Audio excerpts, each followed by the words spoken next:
ఈ కేసులో ఏసీబీతో పాటు ఈడీ కూడా ఇన్వాల్వ్ అయి ఉంది. ఫారిన్ మనీ లాండరింగ్ అనేది జరగడంతో ప్రస్తుతం ఆ ఇన్వాల్వ్మెంట్ కూడా ఉండడంతో ప్రస్తుతం ఈడీ ఇన్వాల్వ్ అయినటువంటి పరిస్థితి. ఇక ఈడీ విచారణకు ఐఏఎస్ అధికారి అరవింద్ కుమార్ హాజరయ్యారు. ఫార్ములా ఈ కార్ కేసులో ఈడీ ఎదుట అరవింద్ కుమార్ హాజరయ్యారు. నిన్న ఇదే కేసులో బిఎల్ఎన్ రెడ్డిని కూడా ప్రశ్నించింది ఈడీ చేసినటువంటి దర్యాప్తును మనం చూసినట్లయితే ఫారిన్కి అంటే ఇతర దేశాలకు మనీ ఏ విధంగా ట్రాన్స్ఫర్ అయ్యింది, ఎవరికి ట్రాన్స్ఫర్ అయ్యింది, ఏ యాంగిల్లో దీన్ని ట్రాన్స్ఫర్ చేశారు, ఎక్కడైనా ఫారిన్ ట్రాన్స్ఫర్కి సంబంధించినటువంటి నియమాలను ఉల్లంఘించారా అనే కోణంలో ప్రధానంగా ఇక్కడ జరుగుతోంది, ఇన్వెస్టిగేషన్ జరుగుతోంది. ప్రస్తుతం ఈడీ కూడా ఇన్వాల్వ్ అవడంతో ఈ కేసు మరింత కీలకమైనటువంటి దశకు చేరుకున్నట్టు కనపడుతోంది. ఏసీబీ విచారణ తర్వాత కేటీఆర్ కూడా ఈడీ విచారణకు హాజరవ్వాల్సి ఉంది. ప్రస్తుతం అరవింద్ కుమార్ హాజరయ్యారు. నిన్న బిఎల్ఎన్ రెడ్డి ఈడీ ముందు హాజరైనటువంటి పరిస్థితి. మా crime inspector Ramesh Vaitla join అవుతున్నారు ఈడీ ఆఫీస్ నుంచి. ప్రస్తుతం అక్కడ విచారణ జరుగుతున్న బిఎల్ఎన్ రెడ్డి దీనికి ఈ విచారణకు హాజరయ్యారు. రమేష్, మీ దగ్గర ఉన్న అప్డేట్స్ ఏంటి?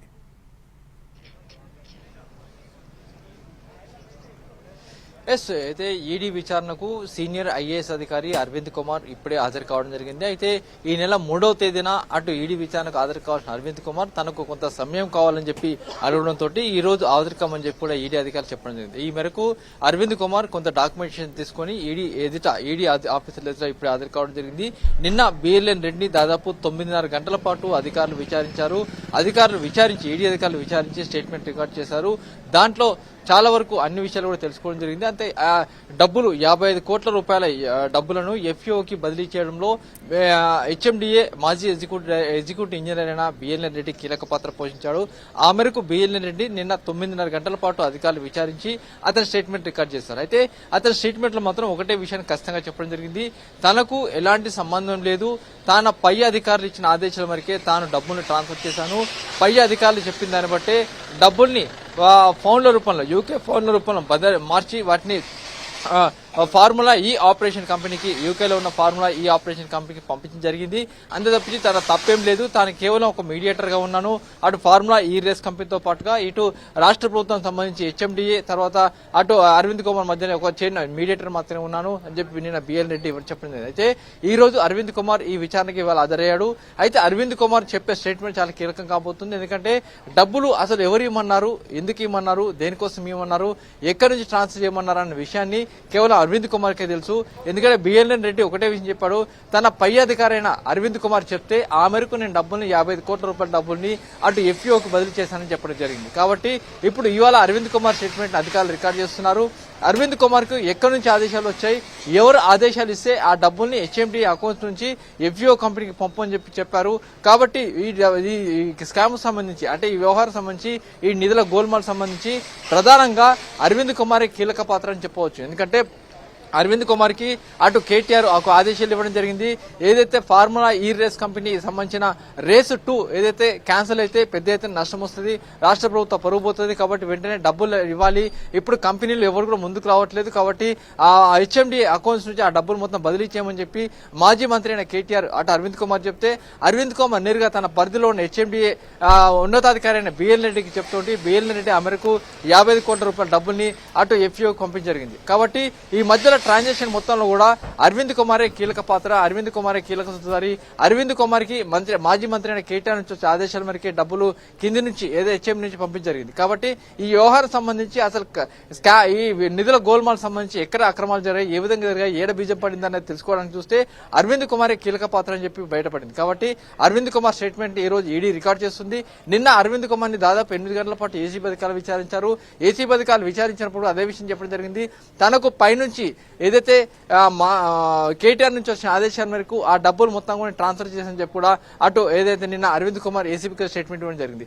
నిన్న బిఎల్ఎన్ రెడ్డి ఈడీ ఎదుట ఒక స్టేట్మెంట్ ఇవ్వడం జరిగింది. అరవింద్ కుమార్ చెప్తే నేను డబ్బులు మొత్తాన్ని కూడా ఎఫ్ఈఓకి బదిలీ చేశానని చెప్పాడు. మొత్తంగా ట్రయాంగిల్ లెవెల్లో అంటే మొత్తం ముగ్గురు మధ్యలో జరిగిన ట్రాన్సాక్షన్ లో ఎఫ్ఈఓకి డబ్బులు బదిలైనాయి. కాబట్టి దీంట్లో విదేశీ మారక ద్రవ్యం పెద్ద మొత్తంలో జరిగింది, ఫెమా ఉల్లంఘన జరిగాయని చెప్పి ఈడీ కేసు నమోదు చేసింది.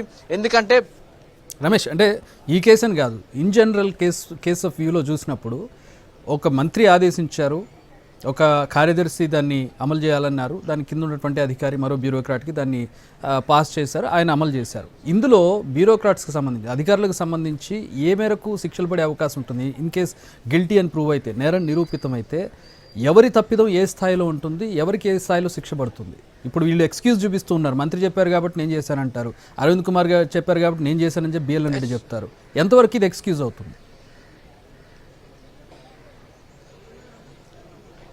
సార్ దీంట్లో శిక్షలు అనేవి అందరికి కామన్ గా పడుతుంది. A1 to A3 అంటే A1 అయినా కేటీఆర్ కావచ్చు, A2 అయినా అరవింద్ కుమార్ కావచ్చు, A3 అయినా బిఎల్ రెడ్డి కావచ్చు. ఈ ముగ్గురికి సమాన శిక్షలు పడతాయి. ఎందుకంటే ఈ ముగ్గురు కలిసి సంబంధించిన ప్రభుత్వ ధనాన్ని ఒక ప్రైవేట్ కంపెనీకి వితౌట్ అనుమతి, కేబినెట్ అనుమతి కావచ్చు, లేకుంటే అప్పుడు ఎలక్షన్ జరుగుతుంది, ఎలక్షన్ కమిషన్ అనుమతి లేకుండా డబ్బులు మొత్తాన్ని కూడా తమ సొంత డబ్బులు అనే మాదిరిగా ఈ డబ్బులు మొత్తాన్ని కూడా అటు ట్రాన్స్ఫర్ చేయడం. కాబట్టి ఈ ముగ్గురికి సేమ్ సమాన శిక్ష ఉంటుంది, సమాన కుతుతారు, సమానంగా వాళ్ళు నిందితులు అవుతారు. అంతేకాకుండా దీంట్లో ఎక్కడ కూడా అంటే ఈ దీంట్లో కేటీఆర్ కు ఇంత పెద్ద శిక్ష పడుతుంది, లేకుంటే ఈయనకు 3 ఏళ్ళు పడుతుంది, 4 అట్లా ఉండకుండా ముగ్గురు కూడా సమానంగా ఉంటాయి. ఎందుకంటే ముగ్గురు కలిసి సేమ్ ఒకటే నిర్ణయం చేస్తారు. ఆ డబ్బులు మొత్తం కూడా బయటకు వెళ్ళిపోయినాయి.